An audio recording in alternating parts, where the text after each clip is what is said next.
வெளிநாட்டுக்கு வேலைக்கு வந்து அடிமையான நம்ம ஹீரோ அங்க இருந்து தப்பிச்சு போக பாக்குறான். இத பார்த்து அந்த அரபுக்காரன் ஒட்டகத்தால துரத்திட்டு வந்து கண்ணால சூட் பண்ணும்போது குறி மிஸ் ஆகி மணல்ல பட்டுருது. இதனால ஹீரோவும் பயந்து போயிடுறான். அதுக்கப்புறமா அந்த அரபுக்காரன் சொல்றான், எங்க இடத்துல இருந்து தப்பிச்சு போகவா பாக்குற, இனிமே நீ தப்பிச்சு போக கூடாதுன்னு சொல்லி கால்ல எலும்பு முறிகிற மாதிரி காலுக்கே அடிக்கிறான். இதனால நம்ம ஹீரோவும் தப்பிச்சு போக முடியாம அந்த இடத்துல ஒரு கொத்து அடிமை மாதிரி அவங்க சொல்ற எல்லா வேலைகளுமே செஞ்சுக்கிருக்கான். இப்படியே சில வருடங்கள் கழிச்சு காட்டுறாங்க. நம்ம ஹீரோ அங்க இருக்க ஒரு கண்ணாடி முன்னாடி போய் அவனோட முகத்தை பாக்குறான். தாடி மீச எல்லாம் வளர்ந்து அடையாளமே தெரியாத மாதிரி இருக்கான். இதை பார்த்து நம்ம ஹீரோ இங்க வந்து நான் எத்தனை நாட்கள் ஆகிருச்சோ தெரியல, என் குடும்பத்தை நான் ரொம்பவே மிஸ் பண்றேன்னு சொல்லி கவலைப்பட்டுக்கிட்டு அந்த ஆடுகளை மேய்ச்சிக்க இருக்கும்போது ஆலங்கட்டி மழை பெய்யுது. இதனால ஆடுகளை ஒரு மலை அடிவாரத்துக்கு கீழே வச்சுட்டு ரொட்டி துண்டுகளை பிச்சு போட்டு இருக்கும்போது ஏதோ சத்தம் கேக்குது. என்னன்னு சொல்லி அந்த மலை பகுதிக்கு இந்த பக்கமா வந்து பார்த்தா அங்க ஒரு ஆள் நிக்கிறான். உடனே அவன் இவனை பார்த்தோன்னே வேகமா ஓடி வரான். யாருன்னு சொல்லி பார்த்தா நம்ம ஹீரோட ஃப்ரெண்டு. அந்த இடத்துக்கு வேலைக்கு வந்து அவனுமே அடிமையா தான் வேலை பார்த்துக்க இருக்கான். இதை பார்த்தோன்னே ஹீரோவும் நீயான்னு சொல்லிட்டு ரெண்டு பேருமே மாறி மாறி அழுகுறாங்க.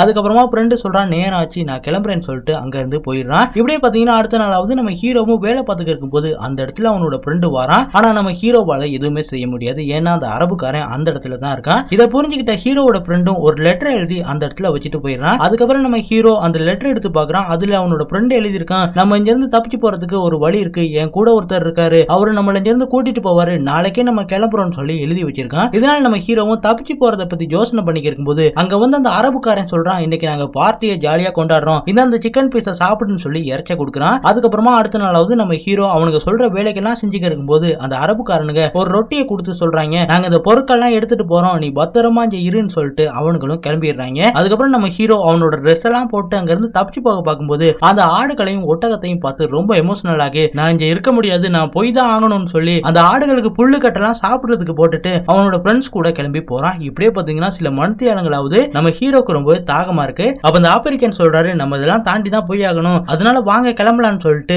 அந்த பாலைவன பகுதிக்குள்ள போய்கிட்டே இருக்காங்க. அப்ப நம்ம ஹீரோட ஃப்ரெண்டு பாத்தீங்கன்னா தூரத்துல தண்ணி இருக்கத பாக்குறான். உடனே அவன் வேகமா ஓடும் போது அந்த இடத்துல ஒரு ஓட்டகம் செத்து கிடக்கு. இதெல்லாம் பார்த்து அந்த ஆப்பிரிக்கன் சொல்றாரு, அது தண்ணி கிடையாதுப்பா, ஹீட்னால ஏற்படுற ஒரு இல்யூஷன், இந்த மாதிரி பாலைவனத்துல தண்ணி எல்லாம் இருக்காது, டைமை நம்ம வேஸ்ட் பண்ணாம நடப்போம்னு சொல்லிட்டு அங்க இருந்து போறாங்க. அதுக்கப்புறம் ரொம்ப தூரம் பயணிச்சு இவங்க டயர்ட் ஆகி அந்த மண்ணிலே படுத்து தூங்கிட்டு அந்த ஆப்பிரிக்கனும் இவங்க 3 பேரும் சேர்ந்து கடவுளை பிரார்த்தனை பண்ணிக்கிருக்காங்க. அந்த நேரம் பாத்தீங்கன்னா மண்ணில இருந்து ஒரு பாம்பு ஒண்ணு வருது. என்னன்னு சொல்லி பார்த்தா அது எல்லாமே பாலைவனத்துல மண்ணுக்கடியில இருக்க பாம்புக தான். இதை பார்த்தோன்னு இவங்க பயந்து போயிருக்கும் போது அந்த ஆப்பிரிக்கன் சொல்றாரு, யாரும் பயப்படாதீங்க, அசைஞ்சாதான் அந்த பாம்பு நம்மள அட்டாக் பண்ணும், அசையாம நெல்லுங்கன்னு சொன்னதுக்கு அப்புறமா எல்லாருமே அசையாம நிக்கிறாங்க. அதுல ஒரு பாம்பு பாத்தீங்கன்னா நம்ம ஹீரோவோட கால்ல வந்து உரசிட்டு போயிருது. இதனால இவனோட காலெல்லாம் கொப்பிளிச்சு நடக்க முடியாத மாதிரி ஆகிடுது. உடனே அந்த ஆப்பிரிக்கன் அவரோட சட்டையை கழட்டி துண்டா கிழிச்சு ஹீரோவோட கால்ல கட்டி, இதெல்லாம் நம்ம கடந்து போய் தான் ஆகணும்னு சொல்லிட்டு இவங்க 2 பேரையும் கூட்டிட்டு அங்க இருந்து போறாரு. அப்படி போகும்போது ஹீரோவோட ஃப்ரெண்டு பாத்தீங்கன்னா முடியாம மயங்கி கீழே விழுந்துடுறான். உடனே இந்த ஆப்பிரிக்கன் ஹீரோவோட ஃப்ரெண்டை தூக்கிட்டு அங்க இருந்து நடந்து போறாரு. அப்படி போகும்போது பாத்தீங்கன்னா உங்களுக்கு உடம்பெல்லாம் சரியில்லாம போகுது. அப்ப அந்த ஆப்பிரிக்கன் இவங்க 2 பேருக்கும் தலையில மண்ணள்ளி பூசி கடவுளை பிரார்த்தனை பண்ணி அவங்க 2 பேரையுமே காப்பாத்தி கூட்டிட்டு போயிருக்காரு. அப்படி போய்கிட்டே இருக்கும்போது ஹீரோவோட ஃப்ரெண்டு தூரத்துல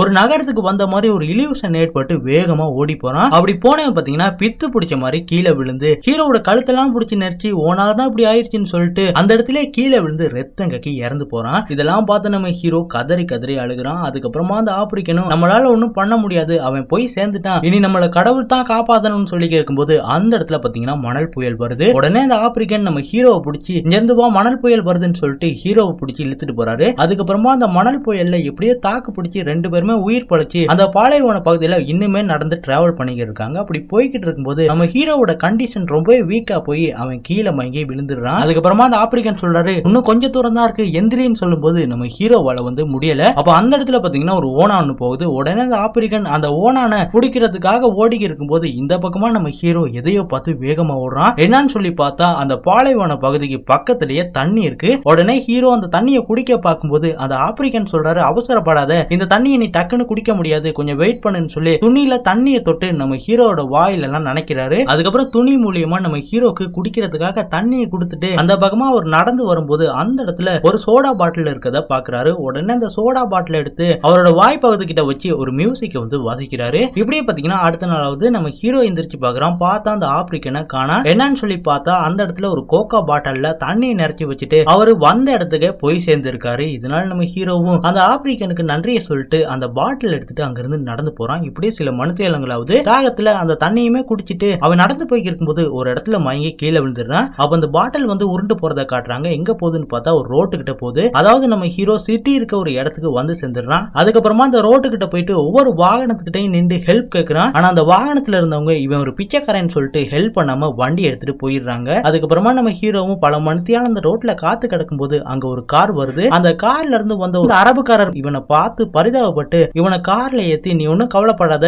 உனக்கு என்ன ஆச்சுன்னு சொல்லுன்னு சொல்லும்போது நம்ம ஹீரோவும் அவனை பத்தின விஷயங்களை சொல்றான். அதுக்கப்புறம் இந்த அரபுக்காரர் பாத்தீங்கன்னா நம்ம ஹீரோவை கொண்டு போய் கவர்மெண்ட்ட சேர்த்துடுறாரு. அதுக்கப்புறம் நம்ம ஹீரோக்கு ட்ரீட்மெண்ட் எல்லாம் பார்த்து இவனோட அட்ரஸ் எல்லாம் எங்க இருக்குன்னு சொல்லி விசாரணை பண்ணதுக்கு அப்புறமா நம்ம ஹீரோவை அவனோட நாட்டுக்கு திருப்பி அனுப்புறாங்க. அதாவது இந்த ஸ்டோரி பாத்தீங்கன்னா ஒரு உண்மை சம்பவத்தை அடிப்படையா வச்சு தான் எடுத்திருக்காங்க. சோ ஃப்ரெண்ட்ஸ், உங்களுக்கு இந்த வீடியோ பிடிச்சிருந்தா நம்ம சேனலுக்கு ஒரு சப்ஸ்கிரைப் பண்ணிருங்க.